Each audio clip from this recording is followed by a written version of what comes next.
خليني أسألك سؤال بسيط، بس عايزك تجاوب الإجابة اللي جواك بجد. أنت حر؟ مش قصدي حر إنك تخرج وقت ما تحب، ولا حر إن محدش ماسكك. أنا بسألك سؤال تاني خالص. أنت حر من جواك؟ يعني قراراتك فعلا بتطلع منك أنت، ولا بتطلع من مخاوفك ومن توقعات الناس اللي حواليك، من كلمة المفروض اللي اتزرعت في دماغك من زمان؟ الغريب إن أغلب الناس فاكرة إنها حرة، بس الحقيقة إن كتير مننا عايش جوا سجن ملوش باب ولا حيطان، سجن اسمه دماغك. السجن ده اتبنى من سنين طويلة، من كلام الناس، من خوفك إنك تترفض، ومن محاولتك إنك تبقى النسخة اللي الدنيا عايزاها منك. عشان كده نسأل نفس السؤال بطريقة تانية: أنت عارف نفسك عشان تعرف تتحرك؟ وده بالظبط السؤال اللي خلاني أفكر كتير بعد ما شفت فيلم جنينة الأسماك.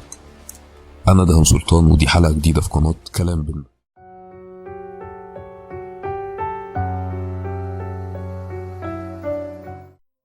الفيلم مقالش إجابة واضحة، بس فتح باب لسؤال يمكن إحنا بنهرب منه طول حياتنا: هو إحنا عايشين حياتنا ولا عايشين الحياة اللي اترسمت لينا؟ وده موضوع حلقتنا النهاردة: الحرية اللي جواك. الفيلم كان بيسيبك تمشي مع السؤال ده لوحدك، وكان بيوريك ناس عايشة حياة عادية جدا، شغل وكلام وعلاقات وزحمة، شبه حياتنا كلنا بالظبط. لكن اللي مش مبينينه اللي حواليهم إحساس إن في حاجة ناقصة، أو خنقة، أو في حاجة مش في مكانها. وده يمكن الإحساس اللي أغلبنا حاسه في لحظة من حياته، اللحظة اللي تسأل نفسك: هو ده أنا؟ ولا دي نسخة اتكونت من آراء الناس؟ لأن الحرية مش دايما مرتبطة بالمكان، مش إن الباب يبقى مفتوح، ولا إنك تقدر تسافر أو تتحرك براحتك. ممكن تكون عايش في مكان واسع جدا، لكن محبوس من جواك، جوا عقلك. الحرية بتبدأ من مكان تاني خالص، بتبدأ من السؤال اللي احنا بنهرب منه طول عمرنا: أنا بعمل اللي أنا عايزه ولا اللي المفروض أعمله؟ لأن معظم حياتنا مبنية على كلمة بسيطة: المفروض تبقى كده، المفروض تمشي في الطريق ده، المفروض تختار الاختيار ده، المفروض الناس تشوفك بالشكل ده. مع الوقت كلمة المفروض بتتحول من مجرد رأي لصوت جوه دماغك، صوت بيقولك طول الوقت: ما ينفعش تعمل كده، ما ينفعش تقول ده، ما ينفعش تبقى مختلف. ومع الوقت الصوت ده بيبقى جزء من شخصيتك، لدرجة انك ممكن تعيش سنين طويلة من غير ما تلاحظ انك بتتحرك من خوفك، مش بناء على اختياراتك. وده نوع من انواع السجون، السجن اللي صاحبه مش شايفه. لان السجن مش دايما بيبقى مجرد جدران، السجن ساعات بيبقى فكرة اتزرعت في دماغك من زمان، وكبرت معاك لحد ما بقت حقيقة بالنسبة لك. عشان كده أول خطوة حقيقية في طريق الحرية مش إنك تتحرر، لكن إنك تعترف إنك مش حر. لأن أسهل حاجة في الدنيا إن الإنسان يضحك على نفسه، يقول إنه فاهم كل حاجة وإن حياته ماشية زي ما هو عايز. لكن أصعب حاجة إنك تقف قدام نفسك وتقول: أنا مش فاهم، أنا تايه، أنا مش عارف أنا مين بالظبط. اللحظة دي غالبا بتكون بداية التغيير الحقيقي، لأنك طول ما أنت مقتنع إنك عارف الطريق وعارف في كل حاجة، عمرك ما هتفكر تدور عليه. في العلاج النفسي دايما بيقولوا إن أول خطوة للعلاج إنك تعترف بالمشكلة. نفس الفكرة تنطبق على الحرية. أول خطوة للحرية إنك تلاحظ الحاجة اللي بتحركك من غير ما تاخد بالك. حاجات زي خوف الرفض، الرغبة في القبول، الإحساس بالذنب، الخوف من الوحدة. الحاجات الصغيرة دي بتحرك قراراتنا أكتر بكتير مما احنا متخيلين، لدرجة إنك ممكن في لحظة معينة تبص في المراية وتحس إن الشخص اللي قدامك مش واضح، كأن في مسافة صغيرة بينك وبينه. اللحظة دي ناس كتير بتخاف منها، لأنك أخيرا بدأت تشوف إن في نسخة منك اتكونت من غير ما تاخد بالك، نسخة اتجمعت من آراء الناس، من التربية، من التجارب ومن الجروح القديمة. نسخة كانت بتحاول تحميك، لكن مع الوقت الحماية دي بقت سجن ليك.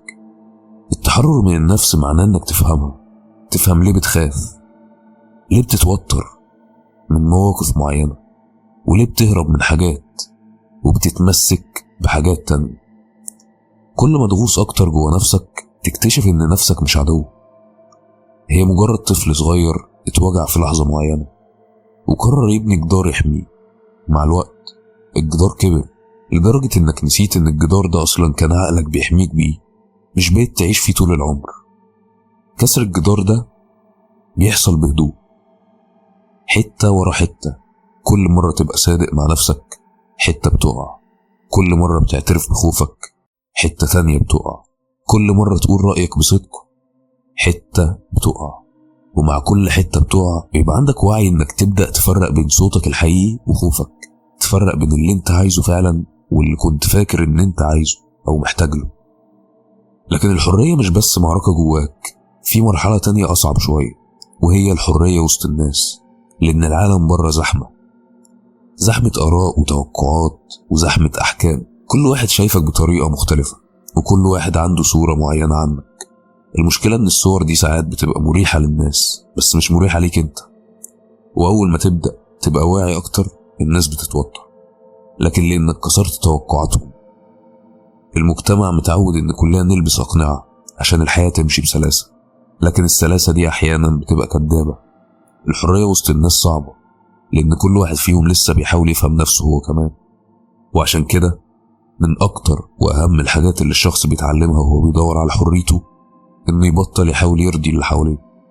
مش لازم كل الناس تفهمك، ولا لازم كل الناس توافقك على رأيك. اللي عايز يفهم هيفهم، واللي مش عايز مهما شرحت مش هيفهم. الحرية مش إنك تقنع الناس تبقى زيك، الحرية إنك تبقى نفسك حتى لو محدش فهم. لكن لازم نعترف إن الحرية ليها تمن إنك تتفهم غلط أحيانا، وتمن إنك تبان غريب أحيانا، وتمن إنك تمشي لوحدك شوية. ساعات العزلة دي بتبقى المساحة الوحيدة اللي بتعرف فيها نفسك بجد، وفي المساحة دي بتبدأ تكتشف حاجات مهمة. إن الحرية مش كلمة كبيرة ولا فكرة معقدة، الحرية حالة إنك تبقى فاهم نفسك وصادق معاها، إنك تبطل تصدق كل فكرة بتعدي في دماغك، لأن مش كل الأفكار اللي جوانا أفكارنا احنا.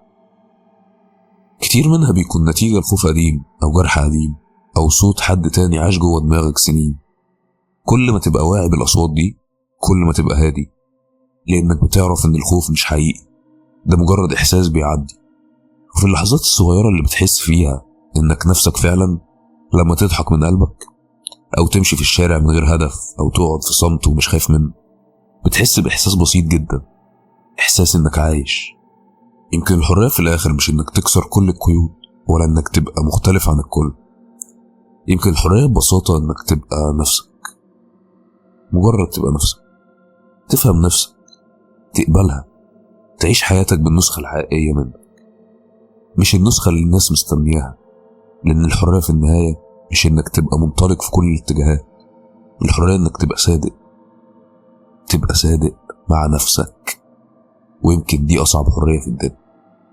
وبس، لو وصلت هنا ما تنسناش باللايك والشير والسبسكرايب، واستنانا في حلقة جديدة.